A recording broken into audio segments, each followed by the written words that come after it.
আমরা যে একটি স্থিতিশীল দক্ষিণ এশিয়ার স্বপ্ন দেখেছিলাম, বর্তমানে দিল্লির এস্টাবলিশমেন্ট সেই দক্ষিণ এশিয়ার সম্প্রীতি এবং আমাদের যে একটি শান্তিপূর্ণ দক্ষিণ এশিয়া আমরা প্রতিনিয়ত জনগণের সংগ্রামের মধ্য দিয়ে একটি কাঙ্ক্ষিত এবং লক্ষ্যে পৌঁছার জন্য যাত্রা করছিলাম।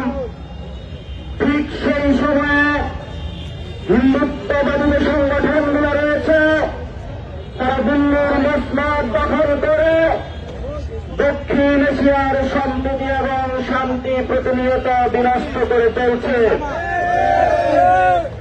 গতকালকে আমাদের প্রতিবেশী আগরতলার পাহাড়ি কমিশনে দিবালোকে হিন্দুত্ববাদী যে সংগঠনগুলো বাংলাদেশের সার্বভৌমত্বের উপর আঘাত করেছে তা সুস্পষ্ট ভিয়েনা চুক্তির লঙ্ঘন। আমরা যারা ইন্টারন্যাশনাল কমিউনিটি রয়েছেন, বিশ্ব যারা শান্তিপ্রিয় মানুষ রয়েছেন, আমরা তাদের প্রতি উদাত্ত আহ্বান জানাচ্ছি। দেখুন সেই হিন্দুত্ববাদীর নগ্ন চেহারা কিভাবে লঞ্চিত হচ্ছে আপনাদের সামনে।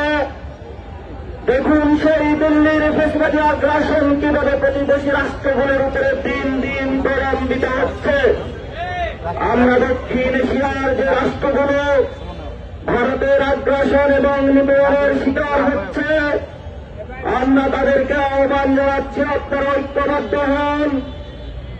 আমরা ভারতের জনগণ এবং দক্ষিণ এশিয়ার যারা শান্তিপ্রিয় মানুষ রয়েছেন আপনাদের কাছে আমরা আহ্বান জানাচ্ছি ঐক্যবদ্ধ হন। এই ঐক্যবদ্ধ হওয়ার জন্য আগামীর দিনগুলোতে ইনশাল্লাহ ঢাকা সেই জায়গায় নেতৃত্ব দেবে। ঢাকা জাগ্রত হয়েছে। দক্ষিণ এশিয়াতে একটি সময় ঢাকা খুবই শক্তিশালী একটি জায়গা ছিল। ঢাকার সন্তানেরা আবার ফিরে এসেছে। ঢাকাকে আবার এই বিশ্ব মঞ্চে আবার জায়গা করে দেওয়ার জন্য তরুণ যুব যারা ছাত্র সমাজ রয়েছে তারা ঐক্যবদ্ধ হয়েছে এবং আগামীর বিশ্ব মঞ্চে ঢাকাকে একটি ঐতিহাসিক জায়গায় তারা নিয়ে যাবে।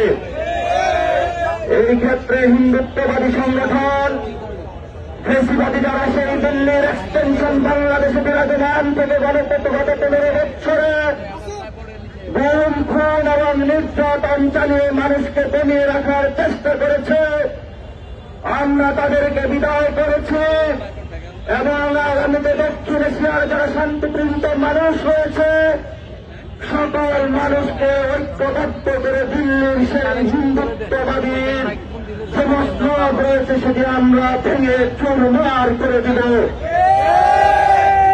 আমরা ইন্টারন্যাশনাল কমিটি রয়েছেন তাদেরকে উদাত্ত আহ্বান জানাচ্ছে।